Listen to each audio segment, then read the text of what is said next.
The noise of the assembly line had been my background music for more than 2 decades, steady, rhythmic, reliable. Every clang, hiss, and thud told a story. I didn't need charts or screens to know when something was off. I could hear it, smell it, feel it. That was the life of a man who'd given everything to the floor. My name is Raymond Ray Collins, 58 years old, Senior Production Supervisor at Summit Tech Systems in Butte, Montana. We specialized in building high-pressure sealing units for aerospace fuel systems, equipment where precision wasn't a luxury, it was survival. For 23 years, I'd run that floor like it was my own home.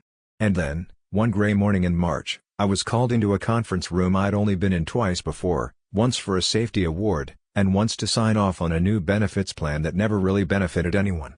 Sitting there under the soulless flicker of fluorescent lighting were 2 people, a woman from HR named Maureen, polite but distant, and a man who smelled faintly of citrus-scented cologne and ambition, Derek Langston, the new director of operations. He'd been at Summit Tech for exactly 102 days. I knew, because the floor had started changing the moment he walked in.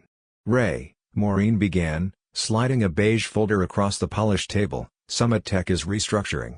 Streamlining production oversight." Derek jumped in like he'd been waiting to talk. "We're aligning more closely with lean manufacturing principles. Flattening the hierarchy. Data-driven efficiency." I opened the folder. A severance agreement. 8 weeks pay, and the option to train my successor over the next 2. The ink on the page might as well have been blood. "The new production lead starts tomorrow," Maureen added with clinical cheer. "His name's Chase Nichols. Very sharp. Mechanical engineering degree from Michigan Tech. Strong with analytics." Analytics. I looked down at the folder again. My hands felt heavy. 23 years, and this was the thank you.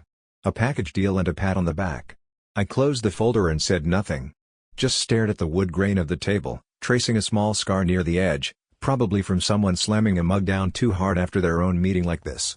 "We really appreciate everything you've done," Derek said, his smile tight. "Do you?" I asked, finally lifting my eyes. Silence. That evening, I didn't go straight home. I drove out to the East Ridge, where you can still see the smokestacks of the old copper mills silhouetted against the sky.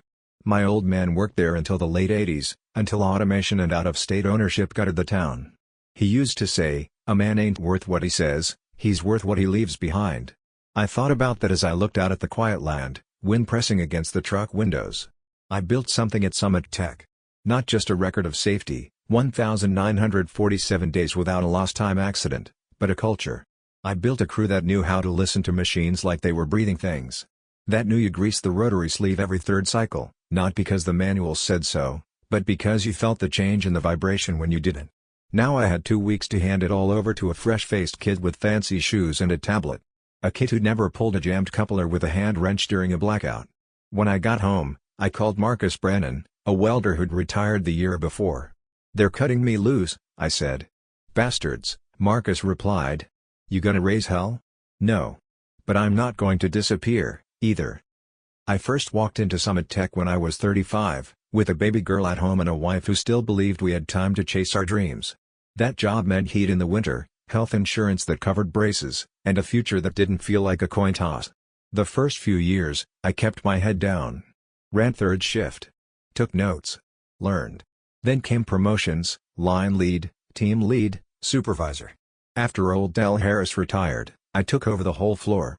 We made a solid team. Devin, my right hand in maintenance. Juanita, queen of calibrations. Tony, who could disassemble a faulty press like he was gutting a trout. I knew everything about them.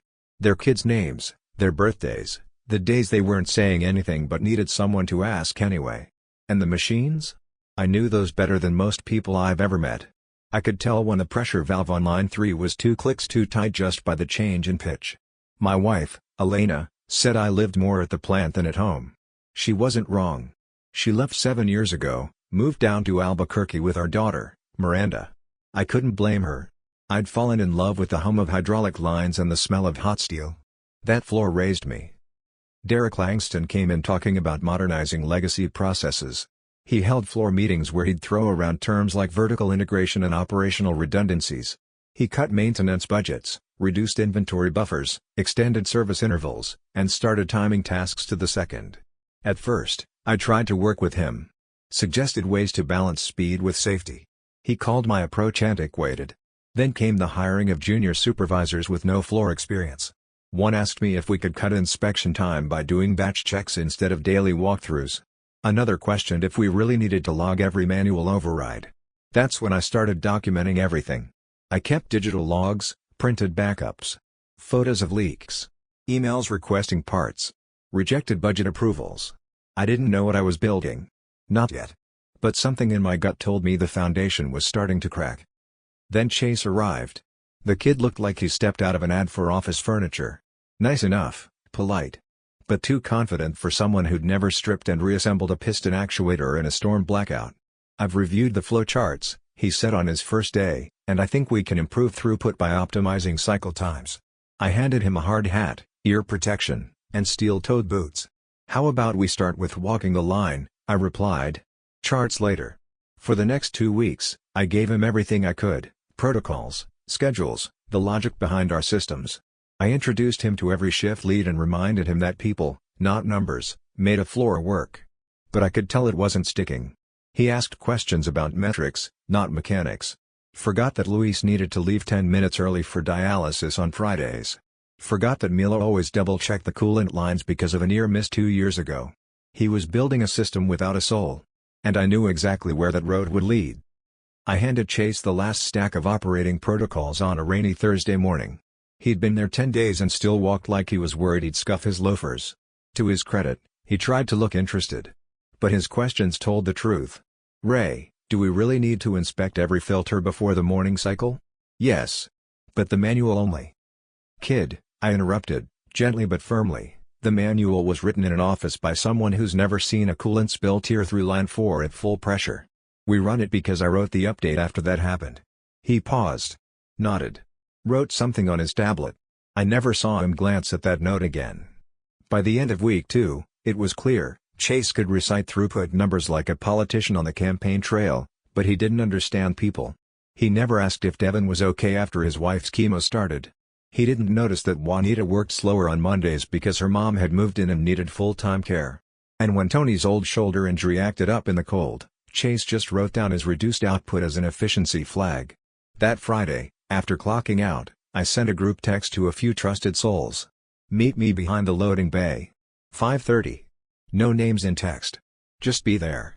They all came. Devin, Juanita, Tony, and Lenny from night shift. We stood under the flickering security light as the last trucks rolled out. The air smelled like ozone and burnt rubber. "They're changing everything," I said. "Not improving. Gutting." Juanita crossed her arms. "We've already lost 3 maintenance checks per week. Tony says the temp on the containment oven is running hot again." They pushed back the lubrication schedule on the cutter lines, too, Devin added. "I put in a parts order for the coolant sensors and got denied. Said to reassess inventory allocation, whatever the hell that means." I nodded. "It means they're cutting corners." Lenny looked nervous. "What do you want us to do?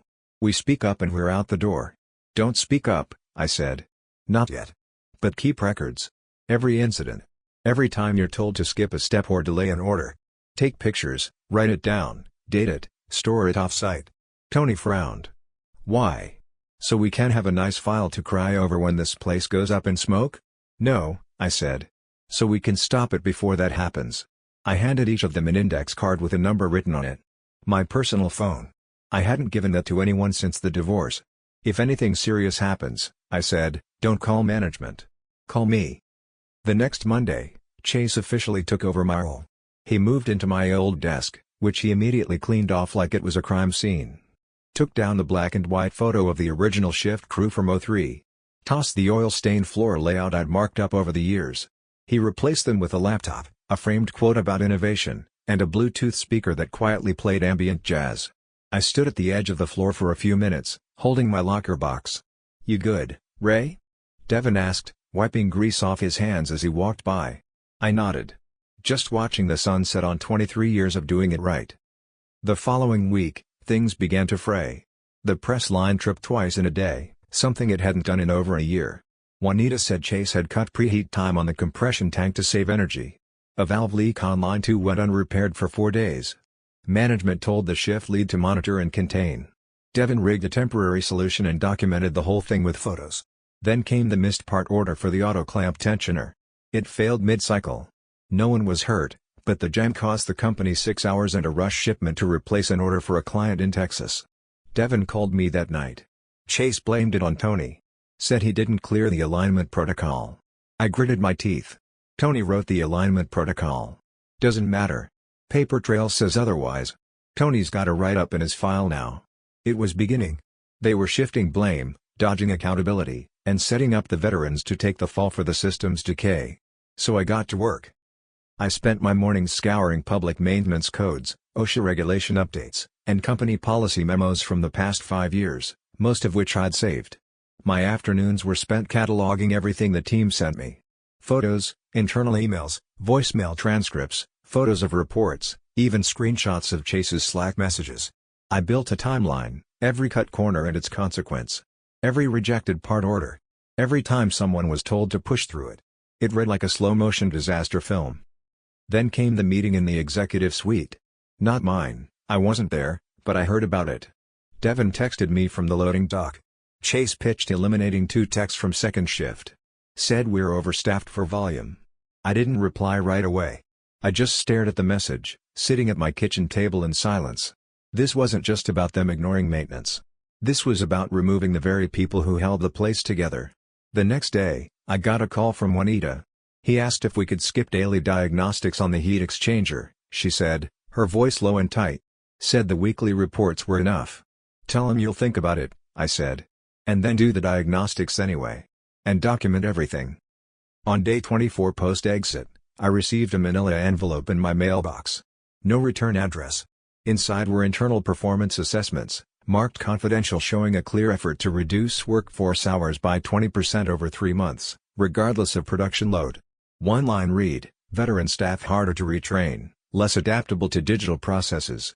Long-term value questionable. I held that page in my hands for a long time. The people I'd worked beside for decades. Long-term value questionable. I called Marcus that night. They're gutting it, piece by piece, I said. Are you gonna burn it down? He asked. No, I said. I'm gonna document it. And when it collapses, I'll show the world who loosened the bolts. It was a Tuesday when the first real crack hit, not in steel, but in the illusion that Summit Tech's new efficiency was working. I was sitting in my garage, sorting through boxes of old manuals, when Devin called. His voice was taut. Ray. We had a shutdown. Belt snapped on press line 2. Could have hit someone. Anyone hurt? I asked quickly, standing up straight, heart thumping. No, thank God. Juanita saw it coming and shut it down just in time. But production's off 3 hours now. What caused it? Overtension. The replacement part was from that new vendor, one Chase picked to cut costs. Cheap plastic belt with metal lacing. It didn't last 10 days. I walked to the workbench, pressed my fingers to my temples. Was it documented? Of course, he said. And we logged it in both the official system and, well, the other one. He meant the private logs we'd started compiling. I exhaled. Keep copies off-site. I've got a drive with everything in order. We're building a wall they won't be able to climb. He paused. Ray, this is getting worse. Every day something else is breaking down. Tony's worried someone's going to get hurt. He's right, I said. 2 weeks later, that fear got closer to reality. Russell, the second shift welding lead, called me from the break room. I could hear the hum of vending machines behind his voice. They're rewriting the records, he said. I just watched Chase and Derek in the office changing logs. Maintenance delays, skipped procedures, stuff that already happened. They're altering the timeline to make it look like inspections were done when they weren't. I felt the anger roll in like a thundercloud. That's fraud, I said. I know. I took pictures before they saved over the files. Got timestamps, backups. I can send them to you. Do it. Now. Use the encrypted drop link I gave you. Ray. They're not just incompetent. They're dangerous. That night, I stayed up until 2 a.m., adding Russell's images to the timeline. I tagged every incident by date, what was altered, who was involved, and what the potential risk was. When I zoomed out and looked at the full picture, it was damning. And then came the letter. It was hand-delivered in a clean white envelope by a courier who barely made eye contact. To Mr. Raymond Collins. You are hereby notified that Western Precision Group, parent company of Summit Tech Systems, has identified your recent actions as a violation of your previous employment agreement, specifically the non-disclosure and interference clauses. Any further distribution of company-related information, or contact with current employees, will be considered malicious interference and result in legal action. It was signed by a law firm in Chicago I'd never heard of. I stared at it for a long while. Then, with hands trembling slightly, I picked up the phone and called my lawyer. Bill Henderson, my former neighbor and a damn good labor attorney, answered after 2 rings. "Ray," he said, voice gravelly. "Was wondering when I'd hear from you again. I think I just got a threat wrapped in legal stationery." "Read it to me," he said. I did. Slowly. Carefully. When I finished, there was silence. Then, "They're bluffing." "You sure?" "Positive. You didn't sign anything preventing you from whistleblowing, and you haven't released any proprietary information. You've only documented safety issues and maintenance negligence. But they could still drag this into court, right?" "Sure. To intimidate you. But they'd be the ones exposed in discovery. If they sue, we countersue for retaliation. The board won't like that." I leaned against the fridge. "This isn't just about me anymore. There's a culture now, one where accidents are just another column on a spreadsheet." "Then keep documenting," Bill said. "Just be careful. These corporate guys? They don't fight clean when they're backed into a corner." The next morning, I called Helen Barnes at the State Industrial Safety Office. We'd spoken once before, after that first incident, but this time, I wasn't vague. I gave her names, dates, photos, copies of falsified logs, employee statements, maintenance orders denied, safety protocols ignored. "This isn't one broken belt," I told her. "It's systemic. And it's accelerating." She was quiet for a long moment. Then, "Ray, I'm bringing in my supervisor. We'll conduct a full review. Unannounced. Likely within the next 2 weeks. Just don't tip them off." "We won't." 3 days later, I got a panic text from Devin. "Management knows. Someone ratted. They're scrubbing everything." I called him immediately. "They shut down the floor, Ray. We're working overtime fixing all the stuff they've neglected. They're falsifying logs again, preloading them with fake data for the inspection. They even cleaned the sensor units and marked them as recently calibrated. Chase is walking around like it's business as usual, but Derek? He's in a panic. They think they can cover it all in 2 weeks," I said. "Can they?" "They can try. But not if we stay smart." Then came the injury. It wasn't life-threatening, thank God. But it was the line in the sand. A press guard failed on line 1, an issue Devin had reported 3 times in the past month. This time, it caught Caleb, one of the youngest on the floor. 19. Still learning the ropes. 2 fingers. Gone. Just like that. They rushed him to the hospital and tried to get him to sign a waiver, claiming operator error. He was still on painkillers. Barely lucid. Russell sent me a picture of the waiver with Caleb's shaky signature and a copy of the maintenance report, one that had been adjusted 2 days prior to show a phantom inspection. That was it. I couldn't watch this place crumble anymore. The next night, I met with the core crew, Devin, Juanita, Russell, and Tony, at my old buddy Marcus's ranch. A neutral spot. No prying ears. No cameras. I spread everything across the dining table, a USB drive full of photos and files, a printed log of every incident, every denied order, every near miss. I didn't sugarcoat it. "This isn't mismanagement," I said. "This is a calculated risk strategy, one where they gamble on saving money, and people like Caleb pay the price." "So what do we do?" Juanita asked. "Go to the news?" "Not yet," I said. "We need leverage." "What kind?" "The kind that corporations fear more than bad press. Lost revenue." We began collecting detailed records, not just failures, but how they affected customers. Missed deadlines. Flawed units. Defects that could be traced. I reached out to an old contact at Aerodyne, one of Summit Tech's biggest clients. Quietly suggested they might want to review the most recent shipments for compliance issues. Then I made one last move. I contacted Chase. I asked him to meet for lunch, off the clock, off the record. I didn't expect him to say yes. But he did. And when I saw the dark circles under his eyes and the slumped shoulders of a man in over his head, I knew we had a chance. He wasn't the enemy. He was another pawn. "Chase," I said, leaning in, "you've got a choice. Either help us stop this now, or be the one left holding the grenade when it goes off." 3 days after our meeting, Chase texted me at 11:47 p.m. "I'm in. What do you need from me?" I stared at the message, lit only by the glow of my garage desk lamp, The same one I'd used for years to sketch equipment layouts and maintenance maps. My fingers hovered over the keys. He'd made his choice. Start with a list of every maintenance request you submitted that was denied. Add any notes about safety concerns you raised to management, dates, times, responses. Send it securely. You still have the encrypted link I gave you? He replied immediately. Yes. I'll start tonight. We had a man inside. While Chase began compiling from within, I executed the next step. I called a name I hadn't spoken in years, George Lawson, a senior operations manager at Aerodyne Components, Summit Tech's biggest aerospace client. George and I had crossed paths nearly a decade ago when our teams collaborated on a custom sealant valve for orbital tankers. He respected quality. And he knew my reputation.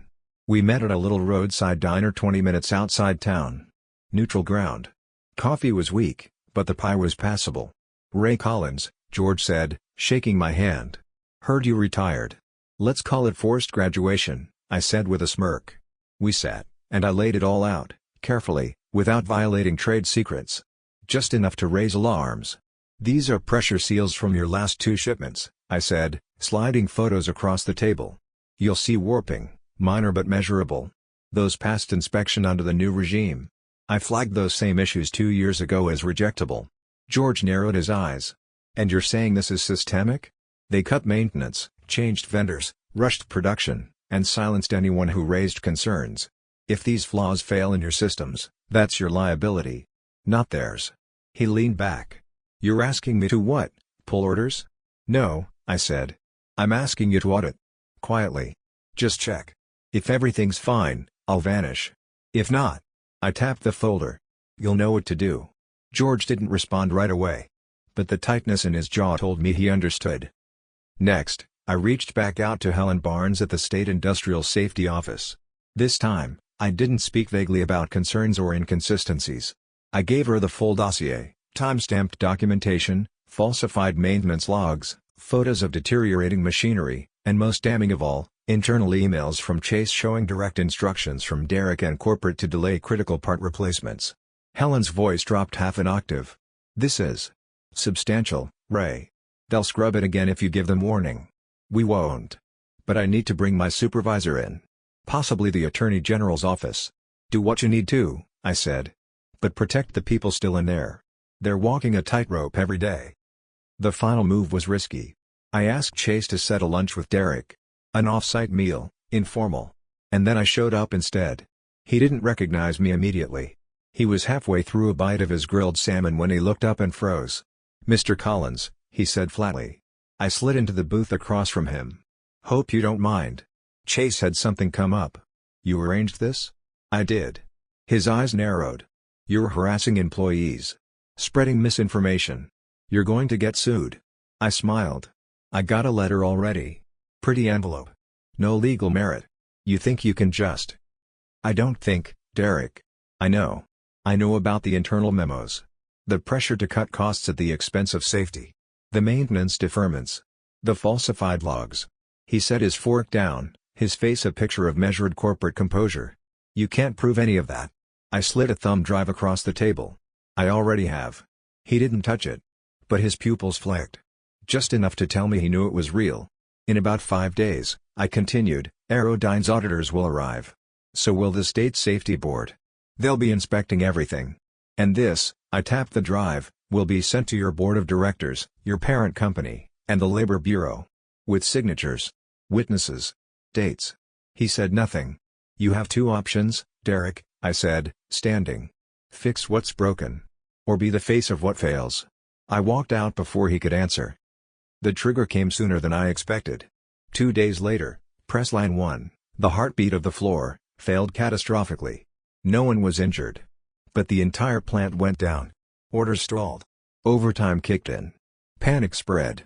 At 6:15 a.m., my phone rang. Ray, Derek said, his voice raw, we need you. The main press is down, and our team can't identify the failure. Sam could have told you. But you laid him off. Silence. We're willing to bring you back. As a consultant. I let the pause linger. I'll come in. But on my terms. What terms? $300 per hour. Cash. My own team, Devon, Juanita, Russell. Full control of the repair. Unrestricted access to 6 months of maintenance logs. No interference. That's. Take it or leave it. Another pause. Fine. Whatever it takes. When I walked onto the floor an hour later, everything felt wrong. Silent machines. Nervous operators. Supervisors whispering in corners. It wasn't the hum of productivity anymore, it was dread. Chase met me at the edge of the bay. His eyes looked hollow, but determined. "It's bad," he said. "The entire pressure system's off calibration. 3 misaligned control units. 1 completely fried." I nodded. "Let's see it." I inspected the damage. The fault was exactly where I predicted it'd be, preventable, if the hydraulic pumps had been serviced on schedule. But I wasn't here just to fix the machine. I turned to Derek, who hovered nearby. "I've already sent the full report," I said, holding up my phone. "To corporate. To Aerodyne. To the safety board." His face went pale. You can't do that." "I already did." It took 3 days to bring the line back online. During that time, Aerodyne issued an emergency halt on all orders pending third-party audit. The safety board arrived unannounced for a comprehensive inspection. The parent company sent a senior executive to evaluate leadership. By Friday, Derek was gone. Escorted out. His laptop and phone confiscated. Chase remained, but in a demoted capacity, now answering to a new operations head flown in from HQ. That man's name was Thomas Whitfield. Calm, clean-cut, and, for the first time in years, someone who didn't treat me like an outdated relic. After the press was humming again, he pulled me aside. "You're thorough," he said. "Your documentation is rock solid. Corporate wants to offer you a position, Director of Manufacturing Oversight." I looked him in the eye. "At what salary?" He named a number 30% higher than I'd ever made. "And full authority over safety protocols?" "Within reason," he said. I shook my head. "That's the problem. Safety doesn't live in the margins. I'll consult. 3 days a week. I bring my team. I set the protocols. You pay the rate. I don't punch a clock, and I don't answer to anyone who's never changed a filter at 3 a.m. He considered this. "Deal," he said. I didn't come back for the title. Or the money. I came back because people I cared about still worked that floor. They deserved better. When I walked through the bay that Monday morning, the machine seemed quieter, like they knew the old caretaker had returned. And this time, I wasn't just fixing the press. I was rebuilding the soul of the plant. Monday morning greeted Butte with a pale Montana sun, breaking through a thin veil of winter haze.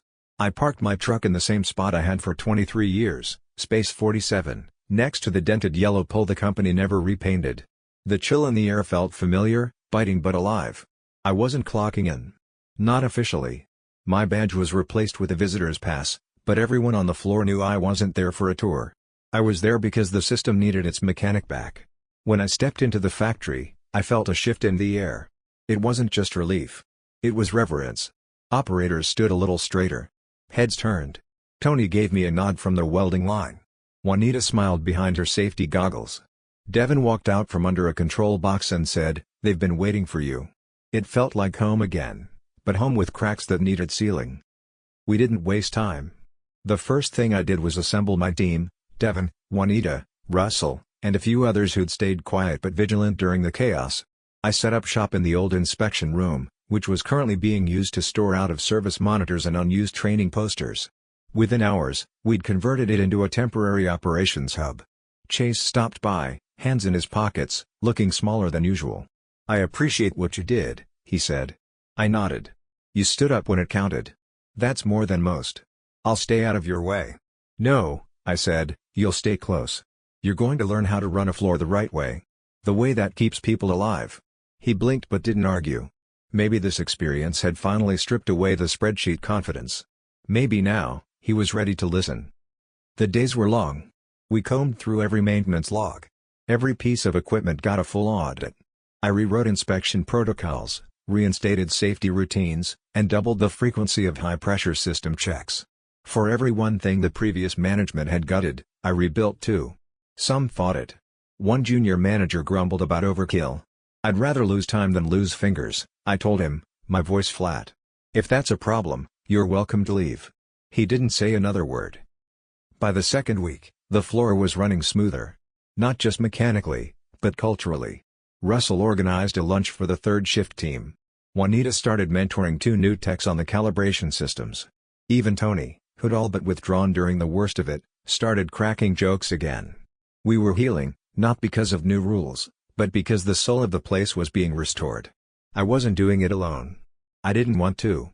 My role now was teacher, guardian, and ghost in the machine all rolled into one. I didn't need to run the floor. I just needed to keep it honest.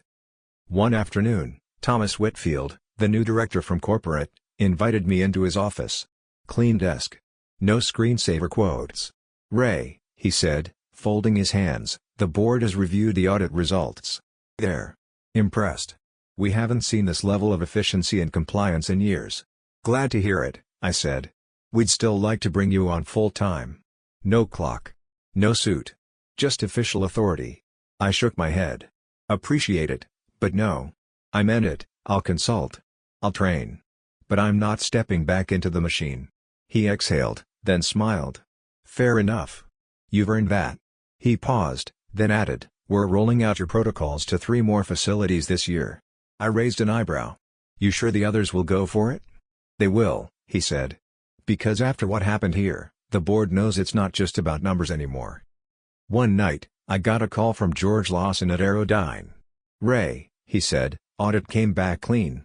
Tighter than it's been in 5 years. We're resuming full orders next quarter." "That's good to hear. Not just that, we're adjusting our own supplier inspection system." "You gave us a wake-up call." I hung up and looked out the window. The floor was humming again. Not just the machines, the people. We'd stopped the bleeding. We'd begun the rebuild. But not everything was a happy ending. Caleb, the 19-year-old who lost 2 fingers, never returned to the plant. Last I heard, he was studying IT at the community college, working part-time at a hardware store. I sent him a letter. Apologizing. Not for the press guard or the missed inspection, but for not stopping things sooner. He never wrote back. I didn't blame him. Some damage doesn't undo. 3 months into my new role, I arrived on a Monday morning to find something I hadn't expected: a cake in the break room. Chocolate. A note taped to it. For Ray, who reminded this place what it means to care. I didn't cry. Not there. But later that night, at home, I opened my garage fridge for a beer and found one of my old oil-stained notebooks. Inside were scribbles from my first year, equipment specs, calibration checklists, even a sketch of the press system I'd helped design from scratch. And there, in the margin, in sloppy handwriting, I'd once written: "Protect the system, protect the people. Never let them become numbers." That was all I ever wanted. I still work 3 days a week. I don't wear a name tag. I don't sit in meetings. I walk the floor. I talk to the crew. I teach. I listen. And I still keep my own notebook, just in case someone ever forgets what happens when you trade experience for efficiency. They tried to erase me. But I came back, not for revenge. For redemption. For the floor. For the ones who never stopped believing that good work, honest systems, and quiet leadership still mattered. And now, when I walk past line 2 and hear the steady rhythm of the press, I smile. Because it's not just metal pounding out product anymore. It's the sound of a factory with its soul intact.